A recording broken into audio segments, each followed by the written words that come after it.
नमस्कार, आप देख रहे हैं डेली 24 भारत। मैं हूं आपके साथ स्तुति झा। बुलेटिन की शुरुआत करते हैं।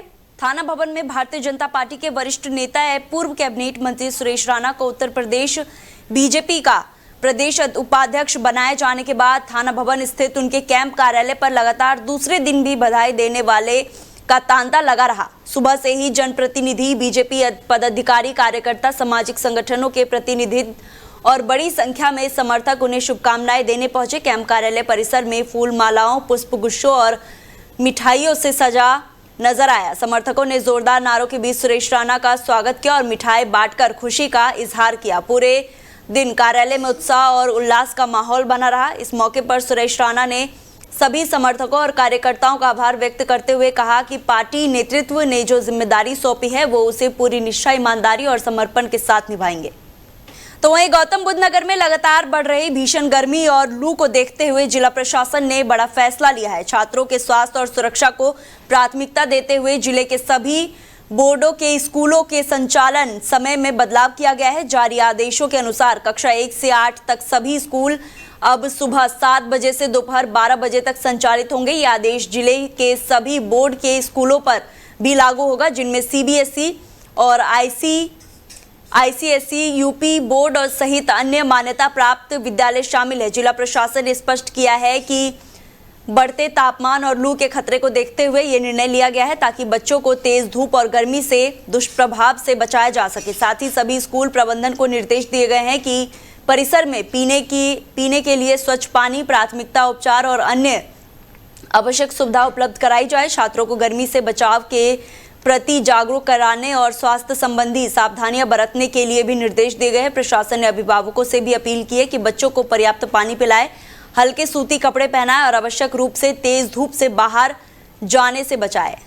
तो वहीं मुजफ्फरनगर जिले के तिबाबी थाना क्षेत्र के शामली मार्ग पर मंगलवार को एक दर्दनाक सड़क हादसा हो गया, जिसमें 60 वर्षीय महिला की मौके पर मौत हो गई। बताया जा रहा है कि महिला खेत से चारा लेने गई थी, तभी तेज रफ्तार ट्रक ने उसे कुचल दिया। हादसे में महिला की मौके पर ही मौत हो गई और घटना के बाद मौके पर ग्रामीण भी पहुंच गए और भारी आक्रोश वहां पर फैल गया। गुस्साए लोगों ने ट्रक चालक को पकड़ लिया और उसकी जमकर पिटाई कर दी। सूचना मिलते ही पुलिस मौके पर पहुंची और काफी मशक्कत के बाद चालक को ग्रामीण के चंगुल से छुड़ाया गया। हादसे के बाद पुलिस, मृतक के परिजन और बड़ी संख्या में ग्रामीण मौके पर पहुंच रहे थे और पुलिस ने शव का पंचनामा भरकर पोस्टमार्टम के लिए भेज दिया और मामले की जांच शुरू कर दी है। फिलहाल पुलिस ट्रक को कब्जे में लेकर आगे की कानूनी कार्रवाई कर रही है। हादसे के कारणों का कुछ समय तक शामली मार्ग पर यातायात भी प्रभावित रहा। आज पानीपत खटीमा रोड पर एक ट्रक 10 टायरा जो सैदपुर अमीनगर अंडरपास से होकर निकल रहा था, वहीं पर गांव सैदपुर खुर्द की महिला सोना, वाइफ ऑफ दलवीर, चारा लेने के लिए जा रही थी। वहीं चालक की लापरवाही से यह दुर्घटना हो गई। उसमें सोना, वाइफ ऑफ दलवीर की मृत्यु हो गई है और इसमें शव को पंचनामा भर के पोस्टमार्टम के लिए भेज दिया गया है। तहरीर लेकर मुकदमा पंजीकृत किया जा रहा है, अन्य विधिक कार्रवाई की जा रही है। वहीं बुलंदशहर जिले की सिकंदराबाद तहसील में भ्रष्टाचार के आरोपों को लेकर स्थानीय विधायक लक्ष्मीराज सिंह ने एसडीएम कार्यालय के पेशकार को जमकर फटकार लगाई है। इस दौरान का वीडियो सोशल मीडिया पर तेजी से वायरल हो रहा है। जानकारी के अनुसार पेशकार का एक व्यक्ति से काम कराने के नाम पर 4000 रुपए रिश्वत लेने का आरोप है। शिकायत मिलने पर विधायक लक्ष्मीराज सिंह मौके पर पहुंचे और पेशकार से जवाब तलब किया। वायरल वीडियो में विधायक कथित तौर पर पेशकार से कहते नजर आ रहा है कि यदि रिश्वत की रकम वापस नहीं ली गई तो निलंबित के लिए तैयार रहे। विधायक के निर्देश के बाद एसडीएम ने शिकायतकर्ता और संबंधित पक्षों को बुधवार सुबह 10 बजे कार्यालय में बुलाकर मामले की सुनवाई करने के निर्देश दिए हैं। गौरतलब है कि सिकंदराबाद तहसील में भ्रष्टाचार के आरोप पहले भी सामने आते रहे। किसान यूनियन और विभिन्न सामाजिक संगठन भी पूर्व तहसील में व्याप्त कथित भ्रष्टाचार के खिलाफ एसडीएम को ज्ञापन सौंप चुके हैं। अब इस नए मामले के सामने आने के बाद प्रशासन की कार्यशैली पर भी एक बार फिर सवाल उठ रहे हैं। तो वहीं गाजियाबाद लोनी बॉर्डर थाना क्षेत्र में कथित रोडवेज की घटना में 17 वर्षीय जैद की पीट कर हत्या कर दी। घटना बंथला नहर रोड की बताई जा रही है। गंभीर रूप से घायल जैद को पहले उसके साथी घर लेकर पहुंचे, जिसके बाद परिजन ने उसे दिल्ली के गुरु तेग बहादुर अस्पताल ले गए। वहां इलाज के दौरान डॉक्टरों ने उसे मृत घोषित कर दिया। मृतक जैद लोनी के मुस्तफाबाद इलाके का रहने वाला था। जानकारी के अनुसार वो अपने दोस्तों के साथ स्विमिंग पूल में नहाने गया था। वापस लौटते समय बंथला नहर रोड पर कथित तौर पर रोडवेज को लेकर विवाद हो गया। विवाद इतना बढ़ गया कि जैद के साथ बेरहमी से मारपीट की गई, जिससे वो गंभीर रूप से घायल हो गया। घटना के बाद साथी उसे घर लेकर पहुंचा, जहां परिजनों ने तत्काल उसे इलाज के लिए दिल्ली के गुरु तेग बहादुर अस्पताल ले गए, लेकिन डॉक्टर उन्हें नहीं बचा सके। घटना के बाद इलाके में तनाव का माहौल बन गया है। पुलिस ने मामले की जांच शुरू कर दी और घटना स्थल के आसपास लगे सीसीटीवी कैमरों की फुटेज भी खंगाली जा रही है। पुलिस आरोपियों की पहचान कर उसकी गिरफ्तारी के प्रयास में जुटी हुई है। आज थाना लोनी वार्ड पर एक सूचना प्राप्त हुई कि जैद नामक लड़का जो मुस्तफाबाद लोनी का रहने वाला है, वह कहीं जा रहा था, जहां पर उसकी बाइक और एक कार में हल्की टक्कर हो गई थी, जिस पर उनकी घास हुई और कार में सवार लोगों द्वारा उसकी पिटाई कर दी गई थी और उसे उसके साथी द्वारा अस्पताल ले जाया गया था, जहां मृत को घोषित कर दिया गया है। उसके परिवार द्वारा तहरीर प्रदान की गई है, जिस पर FIR पंजीकृत किया जा रहा है। जो अभियुक्त हैं उनके खिलाफ उनको गिरफ्तारी के लिए टीम गठित कर दी गई है। अन्य वैधानिक कार्रवाई प्रचलित है। आज थाना लोनी वार्ड पर एक सूचना प्राप्त हुई कि जैद नामक लड़का जो तो वहीं नोएडा सेक्टर 39 थाना क्षेत्र के सलारपुर गांव में मंगलवार को करीब 50 वर्षीय एक अज्ञात व्यक्ति का शव मिलने से इलाके में सनसनी फैल गई। शव सलारपुर गांव में पिलर नंबर 83-84 के पास पड़ा मिला, जिसकी सूचना मिलते ही पुलिस मौके पर पहुंची और पुलिस ने शव को कब्जे में लेकर पंचनामा भरने के बाद पोस्टमार्टम के लिए भेज दिया। स्थानीय लोगों के अनुसार मृतक आसपास के इलाके में मोची का काम करता था और पिछले कुछ समय से बीमार चल रहा था। हालांकि उसकी आधिकारिक पहचान अभी तक नहीं हो सकी है। मृतक की पहचान के लिए पुलिस स्थानीय लोगों से पूछताछ कर रही है और साथ ही सोशल मीडिया के माध्यम से भी उसकी पहचान कराने का प्रयास किया जा रहा है। पुलिस घटनास्थल के आसपास लगे सीसीटीवी कैमरों की फुटेज खंगाल रही है, ताकि मौत से पहले की गतिविधियों का परिस्थिति का पता चल सके। फिलहाल मौत के कारणों का खुलासा पोस्टमार्टम रिपोर्ट आने के बाद ही हो सकेगा। सेक्टर 39 थाना पुलिस पूरे मामले की जांच में जुटी हुई है। तो वहीं मुजफ्फरनगर जिले के चारथल कोतवाली क्षेत्र के पावटी गांव में जमीनी विवाद को लेकर दो पक्षों के बीच खूनी संघर्ष हो गया। बताया जा रहा है कि विवाद दो भाइयों के बीच जमीन को लेकर शुरू हुआ, तो जो देखते ही देखते हिंसक मारपीट में बदल गया। मारपीट के दौरान एक पक्ष के व्यक्ति के सिर पर गंभीर चोट आई है, जबकि उसके परिवार के अन्य सदस्य भी घायल हो गए। घटना के बाद गांव में तनाव का माहौल बन गया है। इस मारपीट का वीडियो सोशल मीडिया पर तेजी से वायरल हो रहा है। वायरल वीडियो आने के बाद पुलिस ने मामले का संज्ञान लेते हुए जांच शुरू कर दिया। पुलिस का कहना है कि वायरल वीडियो की सत्यता की जांच की जा रही है, घायलों का उपचार कराया जा रहा है और दोनों पक्षों से पूछताछ की जा रही है। तहरीर के आधार पर मुकदमा दर्ज कर आगे की कानूनी कार्रवाई भी की जाएगी। तो वहीं बुलंदशहर जनपद के विकास खंड लखावटी स्थित प्राथमिक विद्यालय चचोरा मुस्तफाबाद में शिक्षा व्यवस्था और भोजन योजना में गंभीर अनियमितताओं के आरोप सामने आए हैं। शिकायतकर्ताओं का आरोप है कि विद्यालय में शासनादेश के बावजूद बच्चों को नियमित रूप से दूध और फल वितरित नहीं किए जाते हैं। आरोप है कि विद्यालय में LPG गैस कनेक्शन उपलब्ध होने के बावजूद भोजन लकड़ी और चूल्हे पर तैयार किया जाता है। इससे परिसर में धुआं फैलता है, जो बच्चों के स्वास्थ्य के लिए हानिकारक साबित हो सकता है। शिकायत में यह भी कहा गया है कि गैस सिलेंडरों का निर्धारित उद्देश्य के अनुसार उपयोग नहीं किया जा रहा है, जिससे सरकारी संसाधनों के दुरुपयोग की आशंका जताई जा रही है। इसके अलावा आरोप है कि विद्यालय में 4 रसोइयों का मानदेय निकाला जा रहा है, जबकि मौके पर केवल 2 रसोइया ही कार्य करते मिलते हैं। शिकायतकर्ताओं ने इसे सरकारी धन के दुरुपयोग और भ्रष्टाचार का मामला बताया है। स्थानीय लोगों का कहना है कि संबंधी अधिकारियों से कई बार शिकायत की जा चुकी है, लेकिन अब तक विद्यालय के जिम्मेदार लोगों के खिलाफ कोई ठोस कार्रवाई नहीं की गई। तो वहीं बुलंदशहर जनपद के ककोड़ थाना क्षेत्र के फतेहपुर मकरंदपुर गांव में नाली में गोबर फेंकने को लेकर पड़ोसी दो पक्षों के बीच विवाद हो गया। मामूली कहासुनी देखते ही देखते इतना बढ़ गया कि दो पक्ष ने कथित तौर पर फायरिंग कर दी, जिससे गांव में अफरा तफरी का माहौल बन गया। हालांकि इस घटना में किसी के घायल होने या किसी प्रकार की जनहानि की सूचना नहीं है। घटना की जानकारी मिलते ही ककोड़ थाना पुलिस तत्काल मौके पर पहुंची और हालात को नियंत्रण में लिया। पुलिस ने दोनों पक्षों से घटना की जानकारी जुटाई और मामले की जांच शुरू कर दी। अधिकारियों के अनुसार प्राप्त तहरीर के आधार पर विधिक कार्रवाई की जा रही है। फिलहाल गांव में शांति व्यवस्था बनाए रखने के लिए पुलिस बल तैनात किया गया है। पुलिस का कहना है कि मामले की निष्पक्ष जांच कर दोषियों के खिलाफ नियमानुसार कार्रवाई की जाएगी।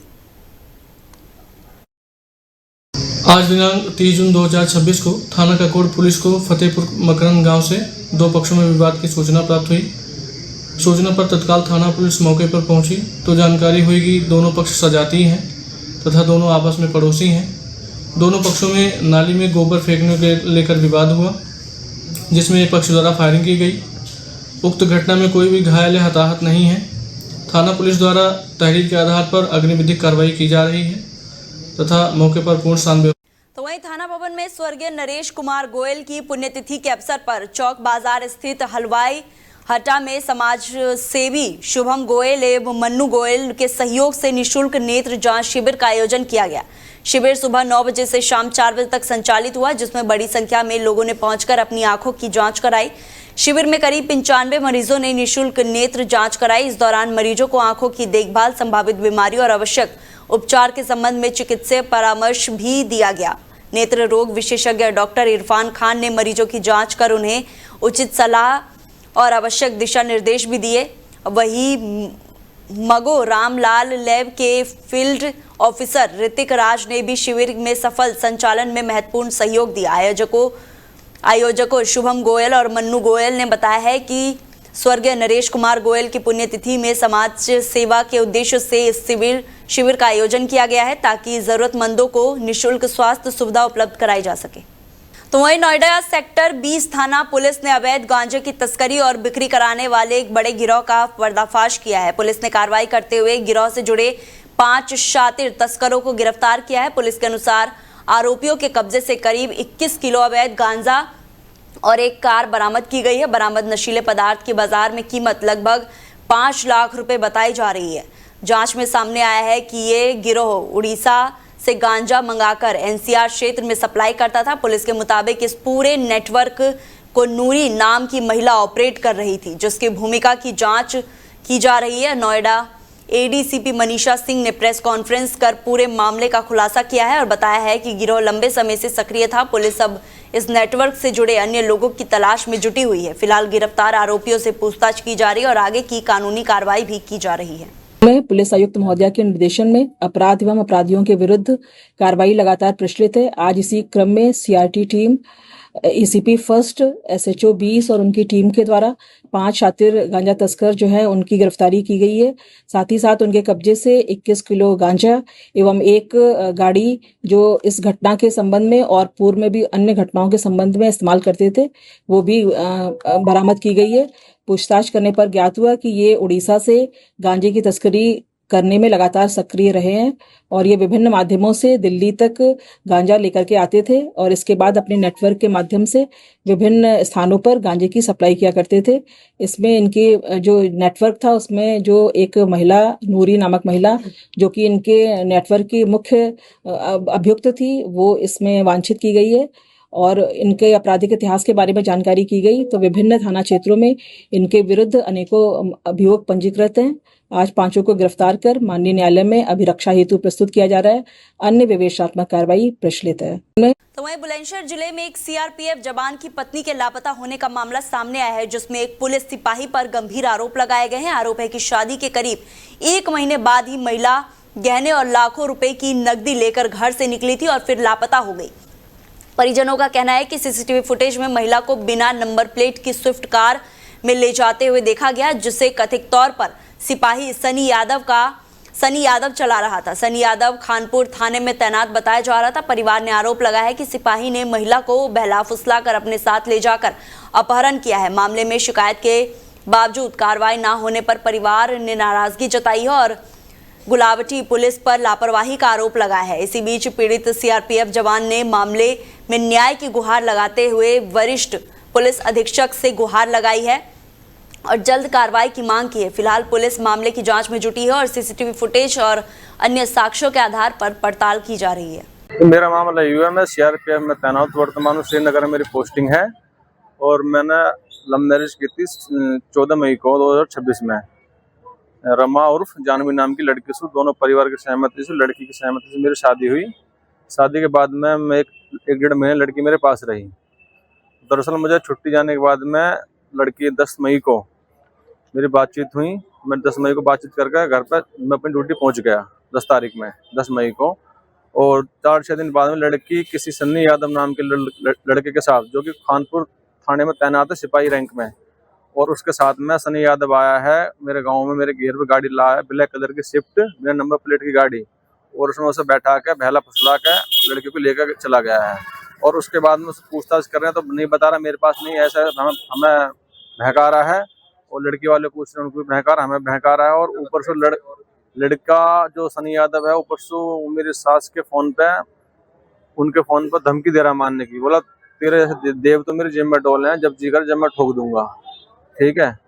तो वह बुलंदशहर कोतवाली खुर्जा नगर क्षेत्र में एक दर्दनाक हादसे में विद्युत विभाग के संविदा कर्मचारी की करंट लगने से मौत हो गई। हादसा उस समय हुआ जब कर्मचारी पोल पर फॉल्ट ठीक करने जा रहा था, और जानकारी के अनुसार अनूप शहर निवासी 20 वर्षीय बाजिद खुर्जा के नगला हरभजन बिजली घर के पास संविदा कर्मी के रूप में तैनात था। वहां जंक्शन में क्षेत्र में बैंक ऑफ बड़ौदा के निकट बिजली पोल पर फॉल्ट की मरम्मत कर रहा था, तभी अचानक करंट की चपेट में आ गया और गंभीर रूप से झुलस गया। मौके पर मौजूद पुलिसकर्मियों ने स्थानीय लोगों की मदद से उसे तत्काल अस्पताल पहुंचाया, जहां डॉक्टरों ने उसे मृत घोषित कर दिया। घटना के बाद विभागीय कर्मचारी और परिजनों में शोक की लहर दौड़ गई है। सूचना मिलने पर पुलिस मौके पर पहुंची और आवश्यक कार्रवाई करते हुए शव को पोस्टमार्टम के लिए भेज दिया है। फिलहाल मामले की जांच की जा रही है। तो फिलहाल बुलेटिन में इतना ही। आप देखते रहिए डेली 24 भारत। नमस्कार।